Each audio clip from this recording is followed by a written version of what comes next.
have a strategy and to prevent the crisis instead of, as this was the case, necessary, by the way, in Afghanistan, in Iraq, and other places in the world, to act militarily. But NATO has a political dimension, and the cooperation with non-NATO members is there to show without a cooperation with Arab countries, it's difficult to succeed in the heart of the Arab world. This is why Europe and NATO has a role to work together structurally. My point number 4, we need a very strong, united European political stance before UN Security Council to overcome the likely reluctance of some of the P5. I was, from the very beginning, with all the respect of the European permanent members, a partisan of the European seat around the table of the UN Security Council. We will not have European seat tomorrow and the day after tomorrow, but unity, yes. This is badly needed. A coordination of EU before the Security Council to push United States and to try to explain to the reluctant states of P5 that is the moment is now, is absolutely necessary. My point number 5, we need President Biden fully cooperating by giving new priority to this region. Though the first step echo rather the Obama-Clinton's will not to do more than leading from behind, please at least do lead from behind.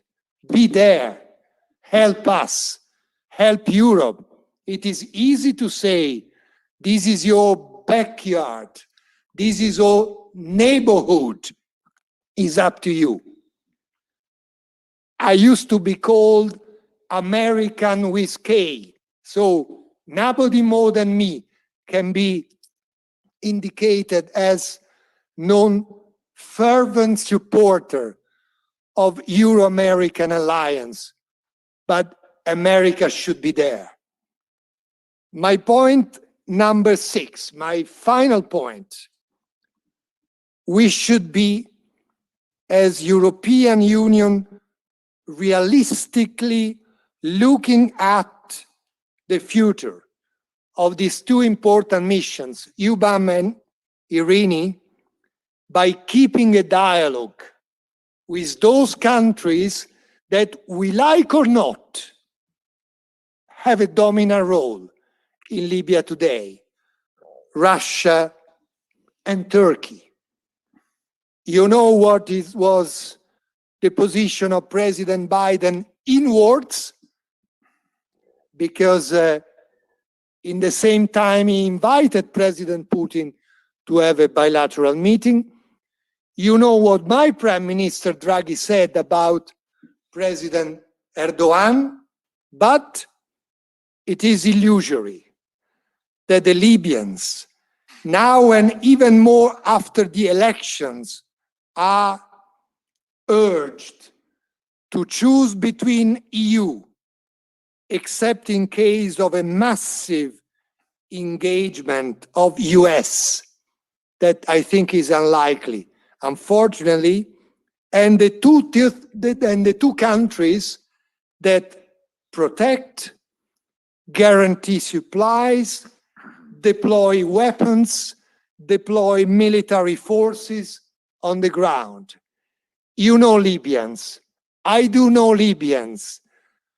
If you put on the table a similar choice, it's hard to envisage what the answer of the Libyans and the elected Libyans that will be for sure not those that are in power now will be. The economic ties are important. I commend the efforts to help Libya revitalize its economy, which is a rich oil-based, energy-based economy, but they live in poverty now. And also to revitalize, and I'm saying as Italian, 2008 friendship agreement between Italy and Libya.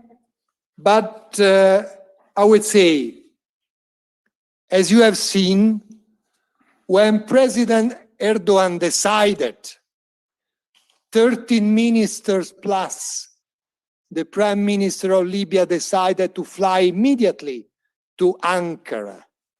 This gives the idea of the relationships. And of course, the policies based on sanctions. I think about Turkey, I think about Russia, are not enough. We need absolutely dialogue. The same dialogue President Biden, despite all the problems, is trying to, I would say, explore with President Putin, and Europe is trying to explore with Turkey of President Erdogan, despite all the critical points, is absolutely necessary. I close my speech by mentioning to you not a document born in Italy, by the very newly published annual threat assessment of National Intelligence Agency of United States, 9th of April. Every year they put forward. It is composed of 27 pages. They speak about Libya at the page 25 like this.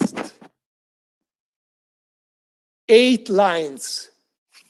Small paragraph. After talking at length about Asia, about China, about everything. At the very end of the report, at length, 3 phrases, Asia, about China, about, do you know what they said? They say about Libya.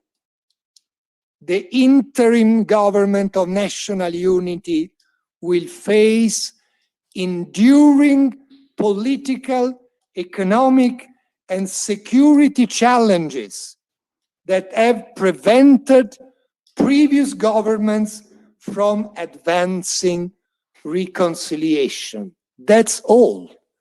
This is the start of this short paragraph. And the second phrase is the following: instability and the risk of renewed fighting in Libya's civil war will persist this year, 2021, despite very limited political, economic, and security progress, and it might spill over into broader conflict as Libyan rivals struggle to resolve their differences and foreign actors exert influence. This is the opinion of our friends in the United States.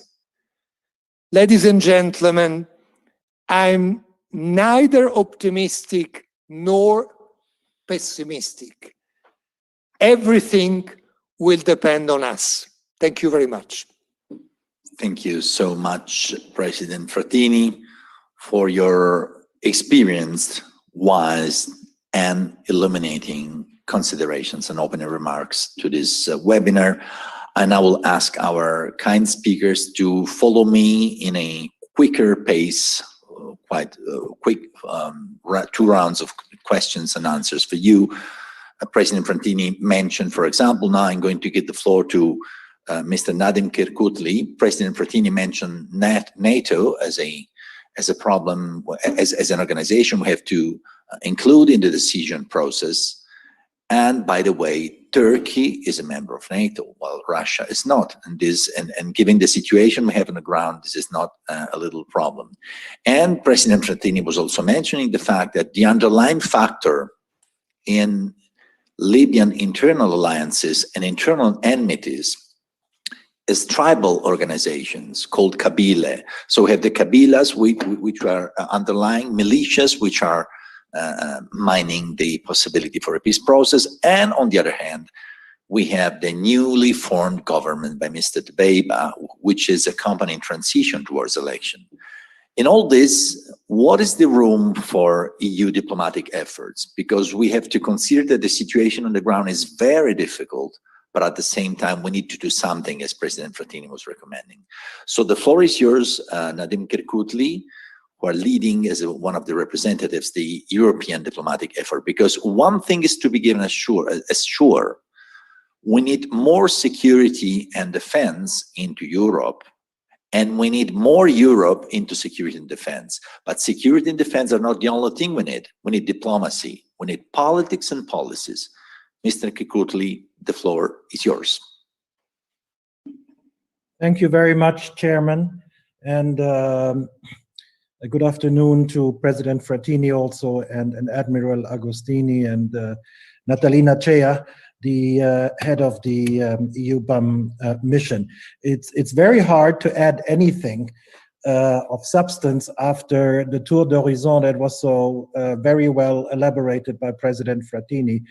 All the challenges we face on Libya and the role of potential role and current role of the EU's common security and defense policy and its missions in this regard. I think it's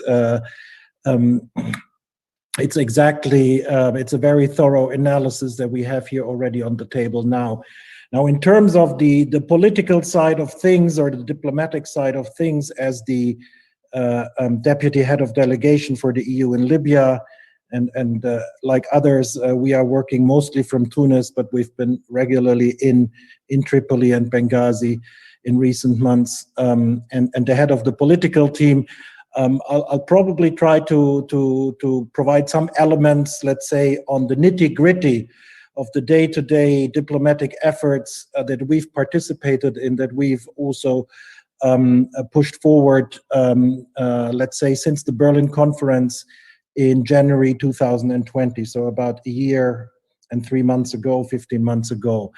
And I think it's interesting to see that in times when we have seen, I think many observers telling us that we are at the end of the era of multilateralism, that one EU member state, with the support of others, and the EU, namely Germany, was able at the level of the Chancellor, together with Italy, France, and other countries from Europe and the international community, to help the UN Special Envoy Ghassan Salameh, the head of UNSMIL at the time, to relaunch a political process while the war in Libya was still going on. In not using traditional multilateral fora like the UN General Assembly or Security Council, but setting up a format of those countries that were involved and are still involved externally in the war in Libya, and of course we would all hope now also in creating peace in Libya. And you mentioned, and President Frattini, of course, Russia and Turkey, but they're not the only ones. The United Arab Emirates and many other countries also, of course, play a big role in this regard. And eventually, and there were military developments in 2020 with the Turkish intervention that contributed, together with the political process, at some point to, let's say, a fatigue, perhaps, and a stalemate militarily that allowed in August 2020 then President Siraj and the Speaker of the Parliament, Aguila Saleh, in the East to declare together in August a ceasefire. And this was a momentum where suddenly, when we as the EU, as a soft power, as an economic power, as a political power, but not necessarily as a military strongman, in times of war, obviously it is, let's say, not the best theater for us to become effective. But with a political process that eventually grasped the Libyan players as an alternative to the war that they also saw nobody could win last year.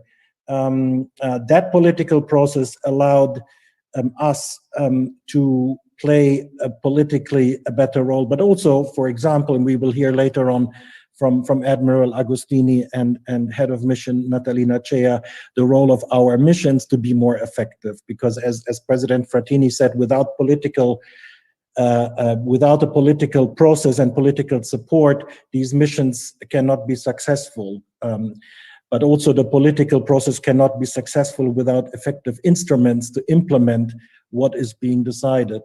And from then on, we had a period where the ceasefire agreement was eventually agreed on the 23rd of October last year. And there you could see, I think one element indeed will be from now on state building, nation building, and reconciliation and inclusiveness, as President Frattini already mentioned rightfully.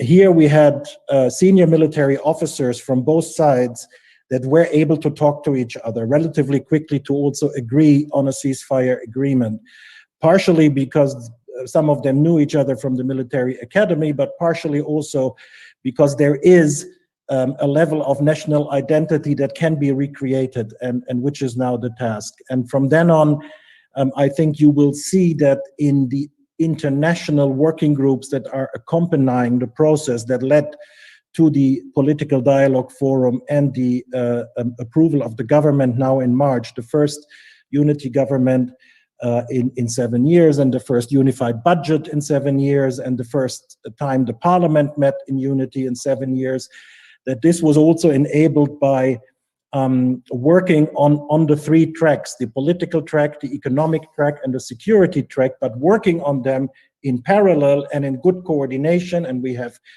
Italy as a co-chair of the security working group, Germany as a co-chair of the political group, and the EU together with the United States and Egypt as co-chair of the economic working group. And all of this is also intertwined in Libya. It's a conflict historically, especially since the revolution, obviously, about the resources, about oil and the oil revenues and who can benefit from them. And therefore, economy and security and politics are intertwined. And on that level, I think we managed to bring Libyans together.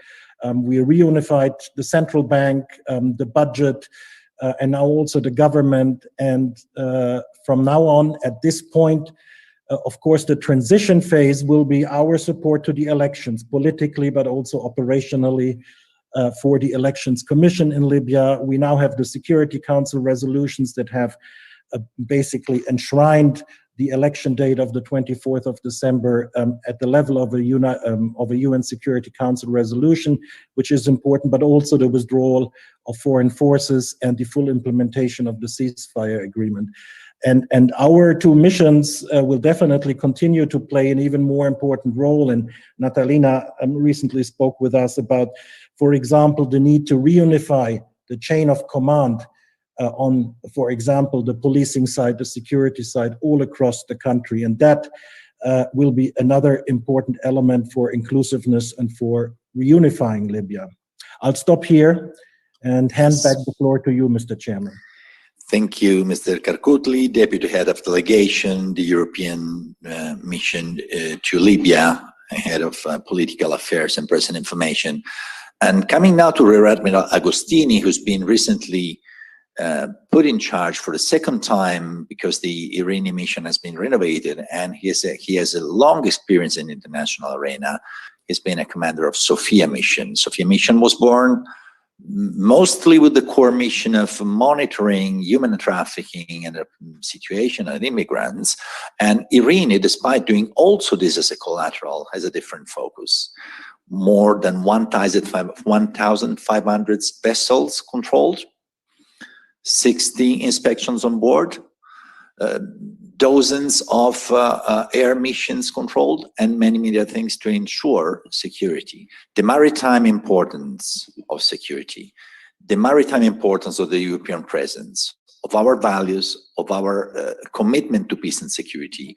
As President Frattini was saying, our ability to prevent war more than to lose peace. I think this is something which we have to keep in mind. So, Rear Admiral Agostini, the floor is yours to give us some general frame of the mission, the mandate, and the tasks of this operation. And also, we are very proud that you've been renewed as the Commander-in-Chief. Thank you very much, Professor Castelvecchi. And let me first of all thanks President Frattini, the Director General, Mr. Sarah Cavelli, and all the COE staff to have organized this event that it's worth to mention, gives also the start to the road to ShadeMed 2021. It's a great pleasure for me to be here to discuss the current state of play of Operation Irini, but also to give a view on our role in the Libya stability process. Let me start on the some words that came from the speech of Mr. Frattini, President Frattini. The long-lasting lack of a fully effective state institution in Libya allowed the proliferation of illicit activities, including human and arms trafficking, oil smuggling, and terrorism. The situation now highlights the need for continued maritime security presence in the Central Mediterranean Sea, an area where other actors are increasing their footprint. We talk about Russia, Turkey, but also China and whatever, to fulfill their own national interests. But let me say that beyond what they can be the goals of individual actors, a stable Libya should be everyone's objective, because it would increase security in the area, improve economy, and reduce, that is important also for Europe, migration flow in the region. That is the reason why European Union decide to adopt a more active and assertive stance within the framework of the Berlin process started in January last year. So Operation Irini was launched on the 31st of March 2020, and despite the COVID pandemic, as already mentioned by President Frattini, on the 10th of September, we start to be operational. We declare our operational capability. And let me underline that as a lot of times underlined by Mr. Borrell, the High Representative of the European Union, Operation Irini reflects the holistic approach agreed in the Berlin Conference, thus part of a process involving political, military, economic, and humanitarian tracks, as already mentioned by Mr. Karkouli. Irini is not the solution of the Libyan crisis, but is an important tool in order to set the condition together with the EUBAM for the diplomacy to work towards a permanent solution to the Libyan instability. Following the strategic review that, as mentioned, as the standard mandate of the operation for other 2 years until the 31st of March 2023, our task remain almost the same, and the main task, the primary task, remained the implementation of arms embargo imposed by the United Nations Security Council resolution, relevant resolutions. This resolution, it's particularly important for us, and we have to mention that the resolution, the most important resolution that authorized the offshore inspection and port diversion of suspected cargo that are alleged embargo breakers should be renewed before the 5th of June 2021. And this will be a very important step in the progress of the operation. The secondary tasks are not less important of the first one. For example, the monitor of illicit export of petrol from Libya. Even this task is under the United Nations umbrella, and it is important because the 10 years of war in Libya, the production of the legal production of oil and decreased to 1% of the world production. But we have to remember that Libya is the most important oil field in Africa. So now that the production and the exportation, the export is allowed, we can predict that the problem of illicit trafficking will not be solved very soon, given the fact that the smuggling phenomenon is connected with all other criminal activities, but also because there is still an unbalanced distribution of legal income. So that means that this is one of the main trouble that the new government will have to solve. Operation Irini has also a role in the contribution of the disruption of the business model of human smuggling and trafficking. But we are doing that in a strict connection with the relevant European Union agency as Frontex, as it is Frontex. But we still believe that the most important way to dismantle this kind of trafficking is to train the Libyan Coast Guard and Navy, to give the Libyan Coast Guard and Navy the ownership of security in the water of their responsibility. Unfortunately, this task has not started so far for political reasons connected with the previous government, and we hope with the new government and a new impulse from European Union politics will improve the situation. This is an important task as the others, because as we see in the last year, in 2020, 25% more migrants departed from Libya compared to 2019.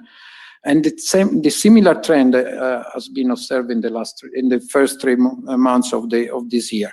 So, for a number of reasons, of course, COVID was one of the reasons of this increase, but we cannot really discharge the possibility that the Libyan armed forces were influenced by third state, non-European state. Of course, there is a problem with the training of the Libyan Coast Guard and Navy, the training that we provide, the training that has been provided by UNAFOR Med in the past. It's an important kind of training because is effective even against those that are really concerned about human rights, gender issue, and rights of minorities. So let's say that for the moment, for me, this is enough for the kind of task and that we are performing now. Thank you, Rear Admiral Agostini.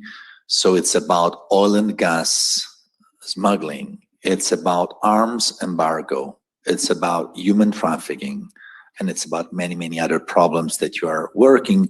And we really think that what President Frattini said, that this mission should be not only strengthened in its naval assets and air assets, but also supported at a political international level, is definitely the only recommendation we can have. We need more Irini assets at sea and on the ground. Otherwise, this process will not be completely fulfilled. And now let's come to Madame Natalina Cea, who is an experienced international cooperator, and she's been working for the Italian Customs Agency, the Italian Cooperation.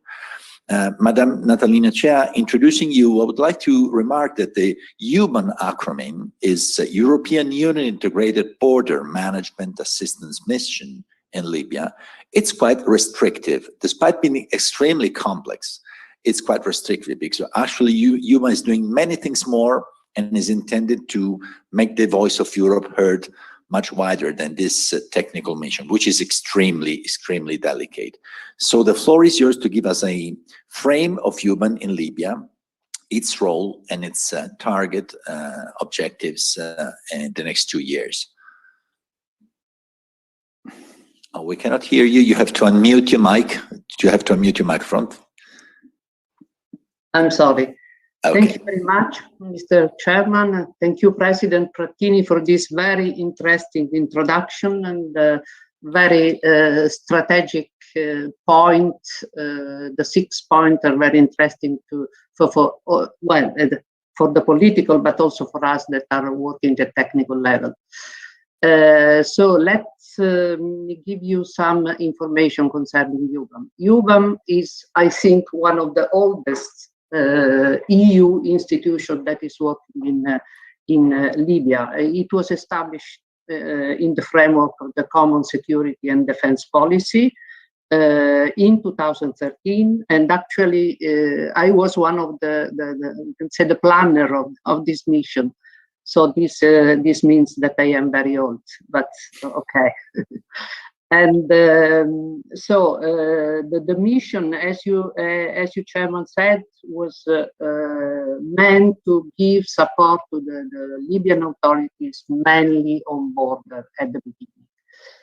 And in fact, the main step that have been achieved so far are on border, because last year, after many discussions with the counterparts, a global reform for border agencies was agreed within the joint team on border, the so-called white paper, which are introducing institutional and legal reform in the border management in Libya.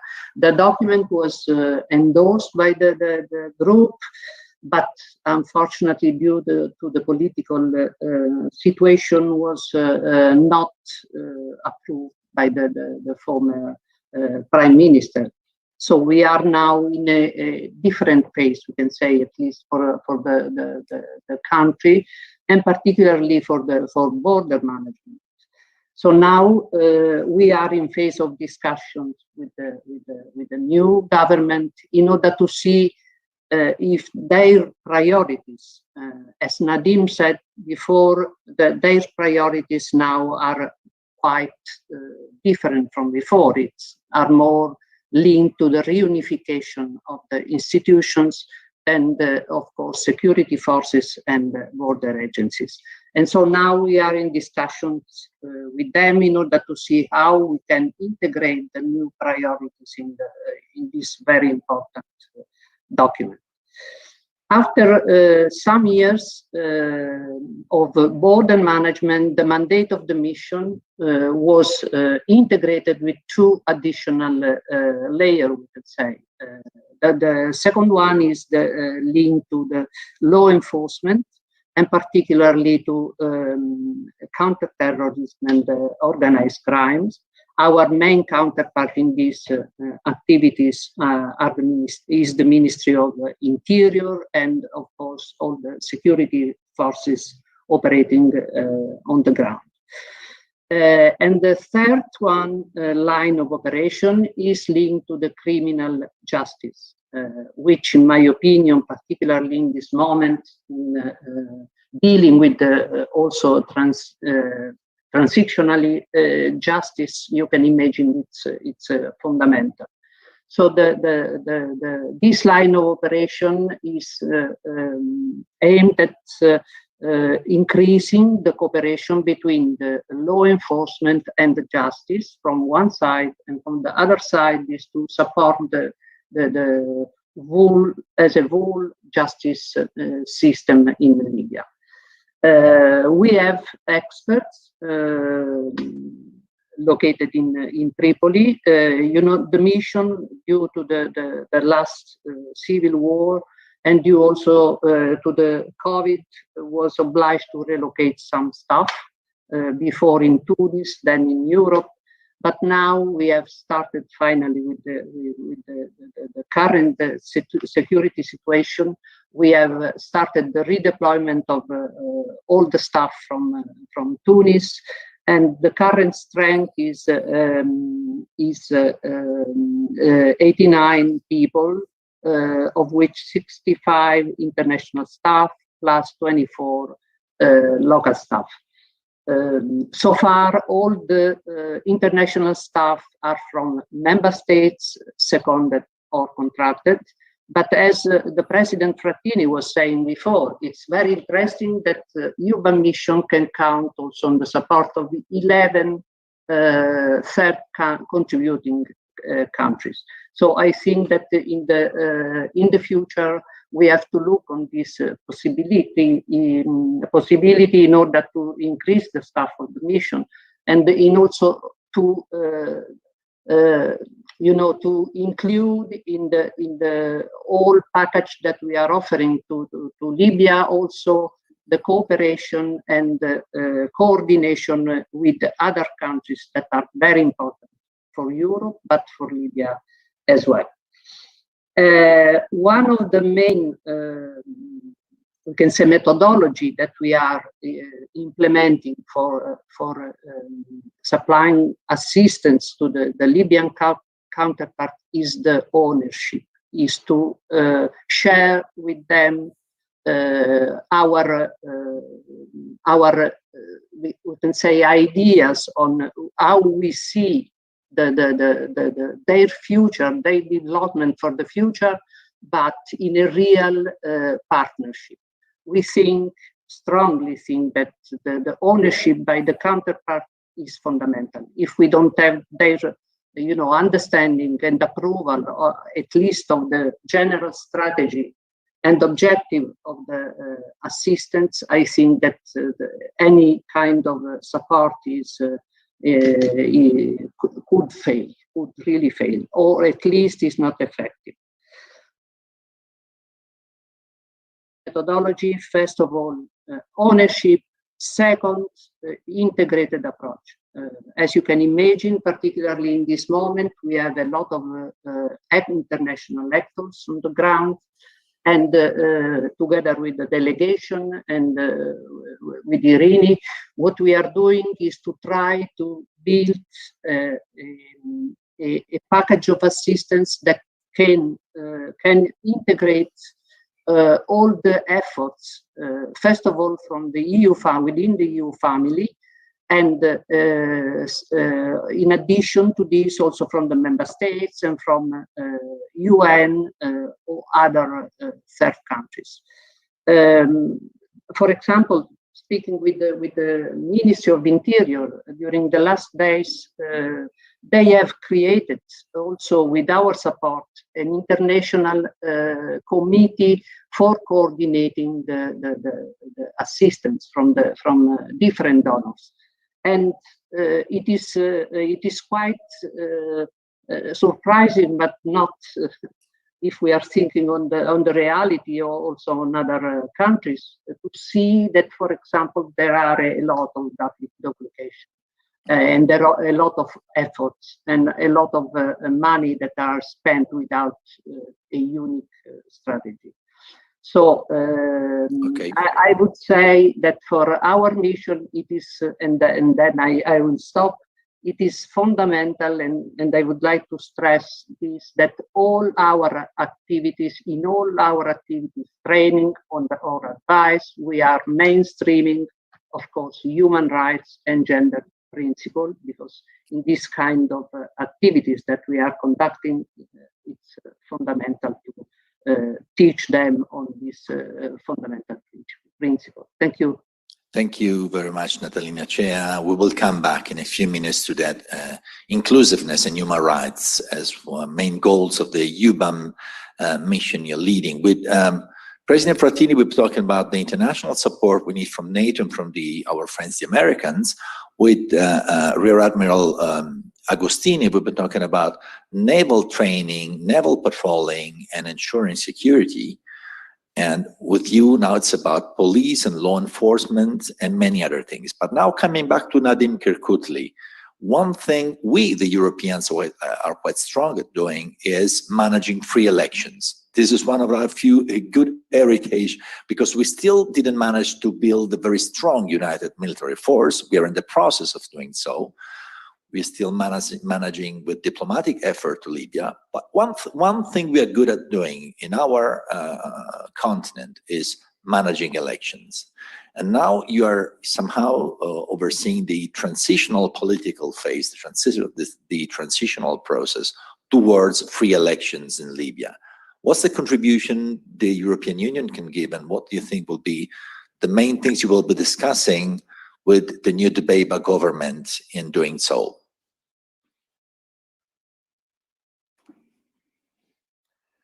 Thank you very much, Mr. Chairman. The current contribution is, of course, is both political and financial. We do have a relatively well-led and truly independent National Election Commission in Libya. It's actually one of the few institutions that remained united all throughout the difficult and conflictual period of the past years.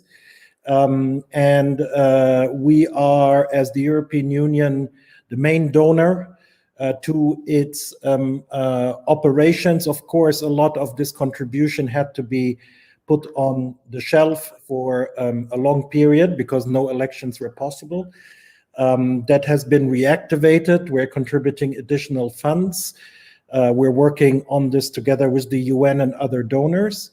On the other hand, the political support for this process is even more important, both at, let's say, technical and national level.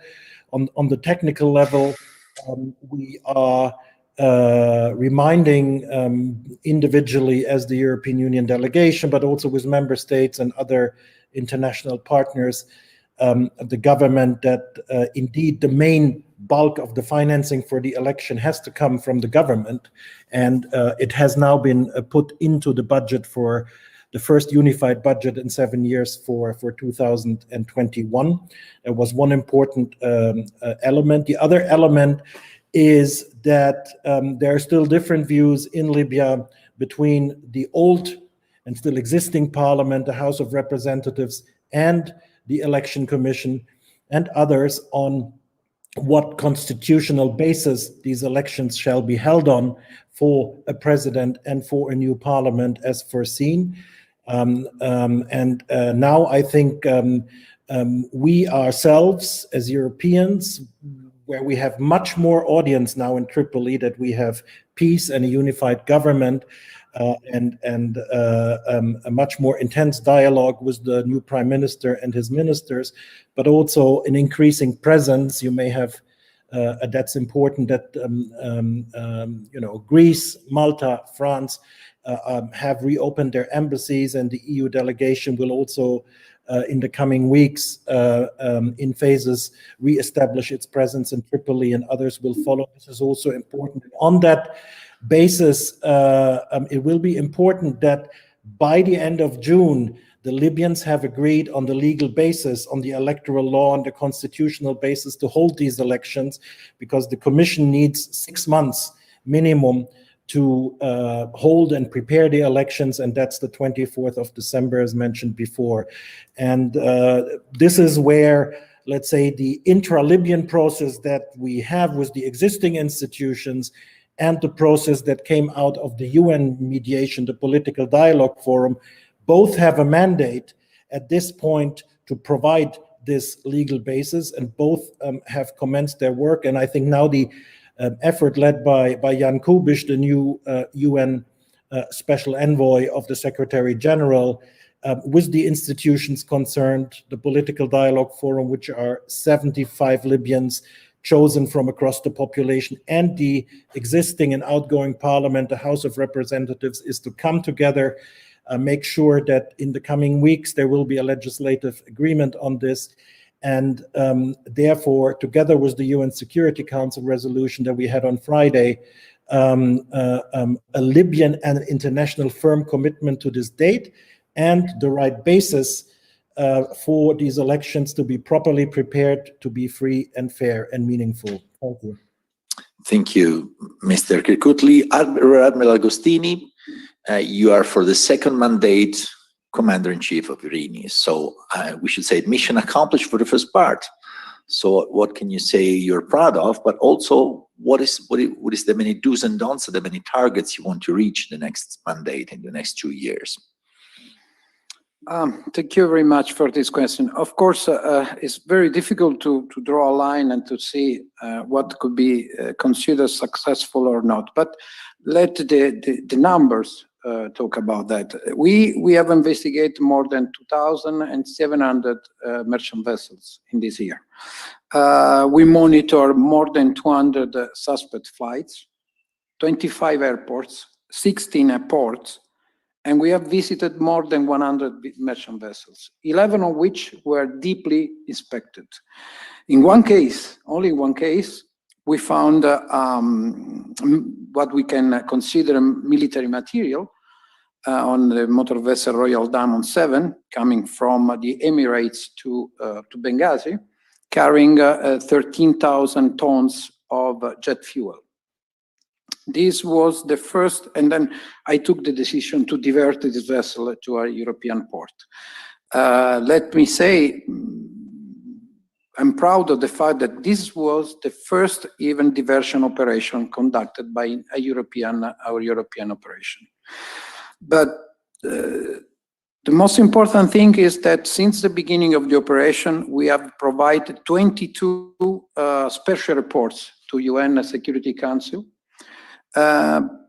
19 of them with evidence of both armed trafficking of oil smuggling. This data and all these reports were important for the UN Security Council resolution reports that you mentioned, President, before, because all the information we provide to the Security Council enter in these reports. So the reports were possible thanks to our information about embargo breakers. All this data show that Operation Irini is not against anybody. We are there to implement the arms embargo through the whole of our operation, regardless the actor involved. But beside these evident numbers, these evident results, there are other results that I would like to mention. First of all, we establish an evident strong presence in the area of operation. We are generating a clear deterrence effect, in particular on the maritime side, and we are recognized now as a relevant actor, and we are cooperating now with a number of regional stakeholders, and as for example EUBAM, as already mentioned. As President Frattini mentioned before, the stall with the US commands in the area and NATO are still a reason of concern. In my humble opinion, an agreement or exchange of information both with NATO commands, AFRICOM, EUCOM, or NATO will improve the effectiveness of the operation on one side, but also the regional balance in favor of NATO and US command in an area where Irini, US commands, but also NATO share the same common security interests. In general terms, Irini is also important for the international shipping community. They look at us as a security provider in the area, and security means less cost for the maritime and transportation, And this is another important point for the international shipping community. In sum, despite Operation Irini was started in full COVID pandemic, we have already achieved some important results. Of course, the results could be better if we have more assets, more intelligence, more Stratcom. But we are quite happy with what we have achieved. There are a lot of political difficulties given the very complex arena in which we are moving. But at the same time, we are convinced that a stable Libya will increase the security economy in the region. Let me underline a final point. Irini is now the only international actor that is implementing the arms embargo on Libya. And this is an important result. Thank you, Maragostini. Natalina, Chair, you are managing a mission which takes in charge a very porous southern border. I think one of the most difficult borders in the world, called geopolitical balances. You're taking in charge the training of police forces, law enforcement, and many other complex problems. And we have to know in advance that the possibility to achieve a national union in this country is not to be taken for granted, as President Frattini was saying. We have the risk of a country which is splitted into many parts and risks to remain splitted even after elections. So what is the contribution that your mission and this effort from the European community can give to the unification process, which is one of the most difficult things ahead of us? Yeah, very challenging question.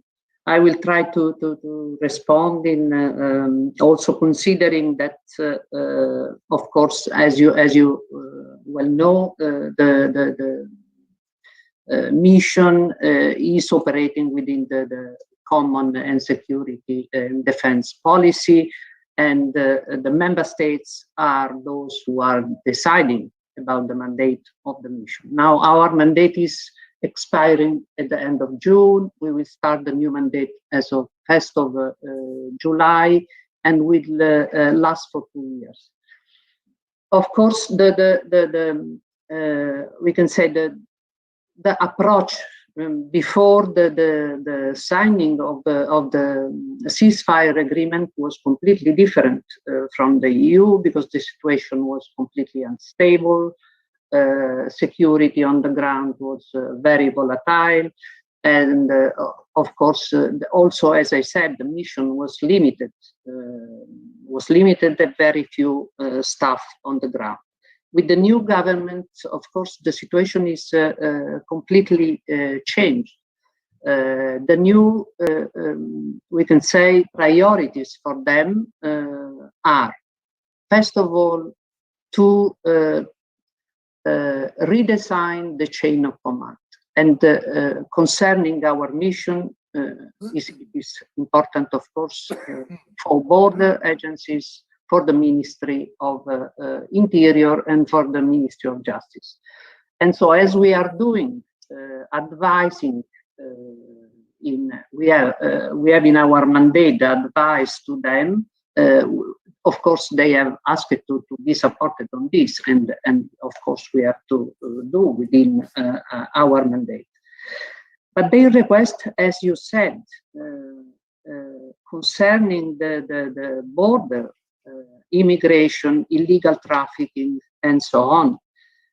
Well, their idea is now that in the past, international community has only, supported the Libya in order to control the north part of the country, which are allowing migrants and trafficking to go to Europe. But now there is a strong request from the new government to start thinking on what can be done in the south. President Frattini was rightly underlining the links between the Sahel, Sahara, and Libya. We should not forget that Libya is as the border with Niger, as border with Chad, and as border with Sudan. So what is the approach that we are following? First, of course, we have to apply a gradual and step-by-step approach. Our first initiative has been to create a cooperation between Libya and the neighbor countries, in this case, counterparts, police and border guards, immigration services, and so on. And in what way we are doing this? We have in Mali, in Niger, and we have the regional cooperation cell in the Sahel that is located in Mauritania, but is responsible for 5 countries, including Chad. So we have created a forum, a joint forum with our sister missions, and within this forum, our idea is to allow the counterparts, so our local counterparts, to meet and to agree and possibly to sign a memorandum of understanding. For example, the Libyans are asking to have a memorandum of understanding with the Niger in order to exchange information and in order to see how the southern border can be controlled. So I think that this is also, you know, a new approach, innovative, because it's integrating not only the EU but as well as the local counterparts in a way that we can really have information on what is happening, because, you know, there are parts of the south, as you said, of the border, but also on the internal territory, completely abandoned and not controlled by the state. So, and in this case, we don't have even information on what is happening. So this is one of the main, I think, support that we can give for the future for the new government, together with the involvement of the civil society. Civil society are fundamental in order to have a real clue of the situation on the ground. And as the mission, as for now, is located in Tripoli, we are doing Tripoli-based activities, but we need to have a clear idea of what is happening in the east and in the south, in order to prepare a comprehensive package together with, of course, the delegation, using all the programs and projects that are on the table for Libya, in a way that we can really, for this time, support the unity government. Thank you, Natalina Chair. Now, before going to conclusions, just a few, very few questions, I'm sorry, from the audience. We have to do to pick up a little selection, and I will ask our kind contributors to be answering just in a flash, because we are going to close, but the questions have to be responded. Admiral Agostini, you were mentioning the United Nations effort. And what will be, I mean, in the ceasefire monitoring, what will be like the United Nations the collaboration of Irini with the United Nations? Well, our cooperation now with the United Nations is a very good level, in particular with the UN panel of experts. As regard of the ceasefire, let me be diplomatic on this issue. It's not up to me to decide if Irini could monitor the ceasefire or not. But let me say that in our tasks, we have achieved a very good level of understanding of the environment in the Central Mediterranean Sea, both on maritime, air, and land situation. So if the international community, the United Nations, the Libyans decide so, and the EU member state will decide so, and approve that, we are ready to increase our role, even in the eventuality of monitoring the ceasefire. But it's not up to me to decide that. Thank you very much, Rear Admiral. You clearly demonstrated that now and then a military, an admiral, a commander needs to be a good diplomat. The tone of voice of your answer clearly spoke of this, and we're sure you will do a great job in this. And one question for Mr. Karkutli, sorry. It's about, as Natalie Nachea was mentioning, there is a civil society to talk to in Libya. We tend to think about Libyans, or at least in the media, we see that the country described, you know, as an ensemble of thugs, criminals, warriors, smugglers, human traffickers. But there is also experienced diplomats, scholars, university professors, professionals, politicians, people of experience who can help the country to find its unity. And so I would like to ask you about, you were mentioning before an experienced diplomat. What experienced diplomat, what is the tone of the diplomacy of the country? Do you think you will be able to rebuild a political dialogue and a diplomatic dialogue with this troubled country?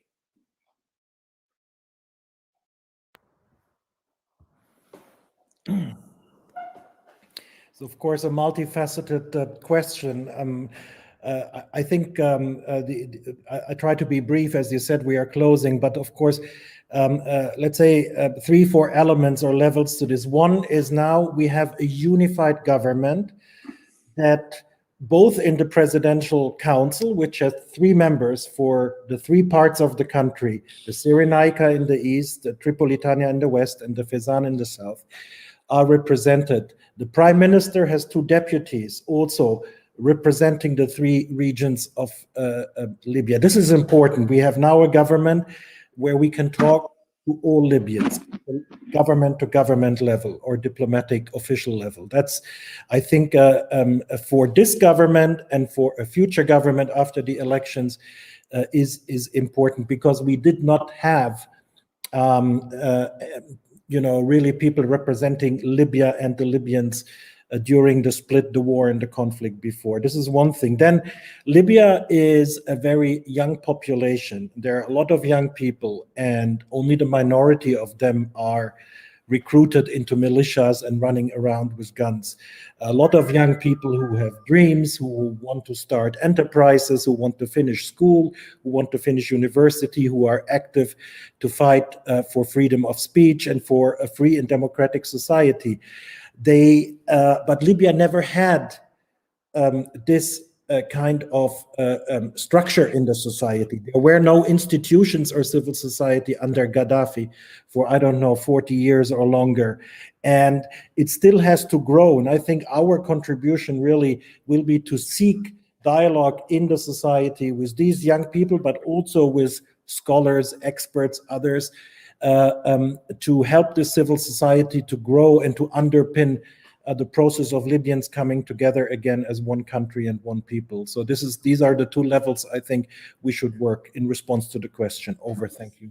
Good. Thank you, Mr. Karkutli. Before concluding with President Frattini, one last question for Natalie Nachea, which cannot be eluded, given the importance of its of this momentous thing in UBAM, which is throughout the Middle East, we've seen that there is a complex movement towards gender equality.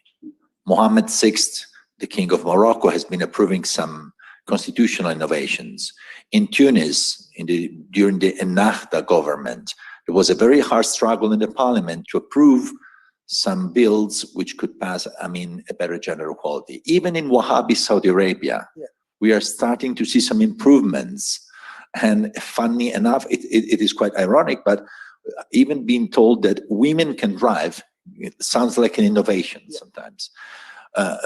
Moroccan writer Rita El Kayat, to which our country granted citizenship because she was endangered for fighting for gender equality from Morocco, she once said to me, gender equality equals the destiny of the Middle East. So the destiny of the Middle East is gender equality, and the success of democracy in the Middle East will have to do with gender equality. I think you do agree with this as a general sentence, but what is the role of gender equality policies within EUBAM mission? Yeah, as I said before, we have one senior advisor on gender, and we are doing. We could not avoid this. First of all, because I am a woman, and secondly, because we are a European institution. And we are giving the example currently because our mission has reached now 40% of women, and some of them are at leadership level. And so I'm very happy for this. I will continue to struggle for having more women in leadership position. Yeah, what we are doing, we are doing a lot of activities actually. We are leading a group on gender responsive for rule of law, justice and security, and is led by our advisor on gender and human rights. We are conducting, for example, an assessment with our counterparts in order to see what is the level of gender representation within the Libyan border agencies. And of course, we are cooperating with the civil society organizations that are promoting gender and human rights.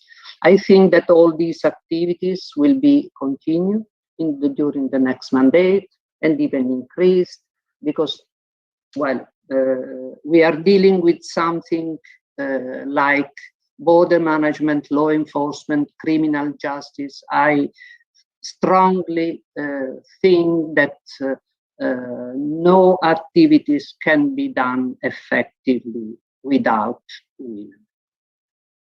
Thank you very much. So coming to conclusions, President Frattini, I was talking before about, going to school and lessons learned. I'm sure that if you give us your comments about everything which has been said, you could give us homework for the next years, definitely. Well, but unfortunately, we don't have much time. So I just would like to come back on one of your most inspiring remarks. It was about the role of the USA. Yeah. Do you think that with the election of Biden administration, the things will change? And if they will, how and how much will they change? Many thanks, Professor. We have been talking about an ongoing process in a very fascinating, very interesting way. Nobody is able today to draw any kind of conclusions. I would like just to, while thanking all the speakers, highlight 4 points, just in titles, that have emerged and that will be representing the keys to try to succeed. The point number 1, political leadership is badly needed. Nobody could happen if all those that will be operational on the ground and on the seas will feel and will perceive and will have political support. And political leaders should be very well committed. This is exactly what applies to our Europe. Why? Because Europe is putting at stake its credibility. If we fail in Libya once again, European credibility in a moment where apparently there is a strong unity on the same goals, and nevertheless we fail, our credibility will be greatly reduced. Also to taking into account that the picture of Europe could change in the next months significantly. Let's consider that 2 months before the elections in Libya, we could have in Germany a different ruling coalition. What will happen in this case? Point number 3, engagement of United States. Yes, Professor. I think Biden will understand. Biden will directly, AFRICOM, or indirectly through NATO, understand America should return to make America. America is America. It's not America dictating and exporting democracy, but granting a great contributing for stabilization. And this is the role, the historical role of the constitutional Republican or Constitution of Republic of the Federal America United States. I think sooner or later, this is my caveat, sooner or later, President Biden will understand the role of America again is now. Is not just to think about Asia. President Trump left a very difficult legacy to President Trump. We cannot deny how to deal with the Pact of Abraham, how to deal with the negotiations with Iran, what to do with Saudi Arabia, what to do with Turkey, and so on and so forth. But this is the stability of the whole Mediterranean. America cannot and will not, in my opinion, ignore. The point number three, the key point number three, just reaffirmed by our speakers, is the Libyan ownership. Nobody can be done on the shoulders of Libyans if the Libyans are not themselves involved. I remember one of the important members of the previous Libyan government, one of the potential strong candidates in the incoming campaign, he told me 2 years ago, don't you think we have in Libya the same political opinion reflected in the press you have in Europe?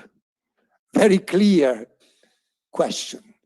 We have to take into consideration the era of Western going to Libya and saying, this is the best, please follow it, or even worse, keep or leave it. It's absolutely over. This is why ownership is the key. Who can imagine to make Libya free from Russians and Turkey if one day it will happen without having the Libyans in the forefront? And the number 4 of the key points that have emerged, in my view, lastly, in the very important words of Madam Natalina Chair, no security, no prosperity, no stability at the expenses of the vulnerable categories of people. Nobody can imagine to do it at the expenses of non-negotiable human rights. So the other key points, how to strike the right balance between security and protecting and promoting human rights. If we will be taking into consideration all these points, I know very well Jan Kubiš. He used to be my colleague as a Slovak minister for 3 years and a half. He's one of the persons that should take the lead in this kind of process, helping, persuading, encouraging, coordinating, promoting new alliances like non-European countries. We are in the middle of the Arab world. How is it possible not have on the table with full role, an important role to cooperate Arab countries?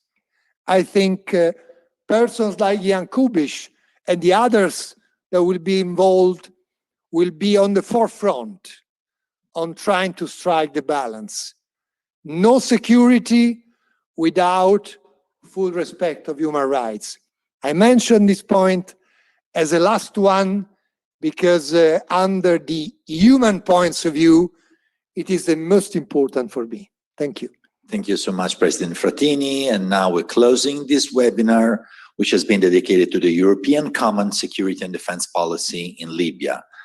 And I want to thank our distinguished speakers, Natalina Cea from Human Mission and Nadim Karkutli. Vielen Dank oder Shukran Jazilan, because I read you are German Syrian, so maybe I was thanking you in two of your many languages you speak. And I want to thank Rear Admiral Agostini.